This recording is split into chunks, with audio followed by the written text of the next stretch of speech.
Matthieu, chapitre 7. Ne jugez pas afin de ne pas être jugés, car on vous jugera de la même manière que vous aurez jugé et on utilisera pour vous la mesure dont vous vous serez servi. Pourquoi vois-tu la paille qui est dans l'œil de ton frère et ne remarques-tu pas la poutre qui est dans ton œil? Ou comment peux-tu dire à ton frère, « Laisse-moi enlever la paille de ton œil » alors que toi, tu as une poutre dans le tien? Hypocrite, enlève d'abord la poutre de ton œil, et alors tu verras clair pour retirer la paille de l'œil de ton frère. Ne donnez pas les choses saintes aux chiens et ne jetez pas vos perles devant les porcs, de peur qu'ils ne les piétinent et qu'ils ne se retournent pour vous déchirer. Demandez et l'on vous donnera. Cherchez et vous trouverez. Frappez et l'on vous ouvrira.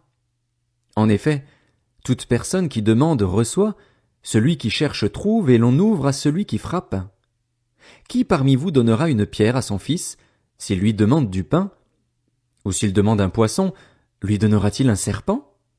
Si donc, mauvais comme vous l'êtes, vous savez donner de bonnes choses à vos enfants, votre Père céleste donnera d'autant plus volontiers de bonnes choses à ceux qui les lui demandent.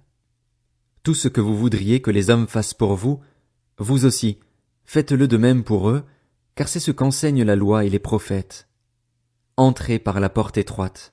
En effet, large est la porte, spacieux le chemin menant à la perdition, et il y en a beaucoup qui entrent par là, mais étroite est la porte, resserré le chemin menant à la vie, et il y en a peu qui les trouvent.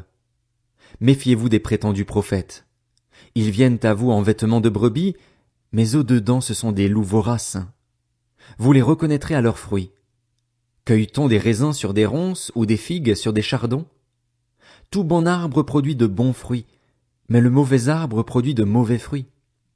Un bon arbre ne peut pas porter de mauvais fruits, ni un mauvais arbre porter de bons fruits.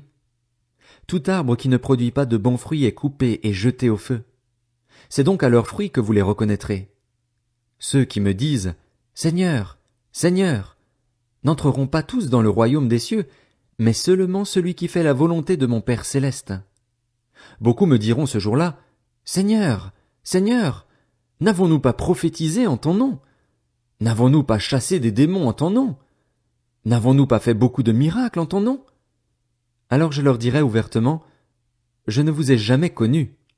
Éloignez-vous de moi, vous qui commettez le mal. » C'est pourquoi, toute personne qui entend ces paroles que je dis et les met en pratique, je la comparerai à un homme prudent qui a construit sa maison sur le rocher. La pluie est tombée, les torrents sont venus, les vents ont soufflé et se sont déchaînés contre cette maison. Elle ne s'est pas écroulée, parce qu'elle était fondée sur le rocher. Mais toute personne qui entend ces paroles que je dis et ne les met pas en pratique, ressemblera à un fou qui a construit sa maison sur le sable. La pluie est tombée, les torrents sont venus, les vents ont soufflé et se sont abattus sur cette maison. Elle s'est écroulée et sa ruine a été grande. Quand Jésus eut fini de prononcer ces paroles, les foules restèrent frappées par son enseignement, car il enseignait avec autorité et non comme leurs spécialistes de la loi.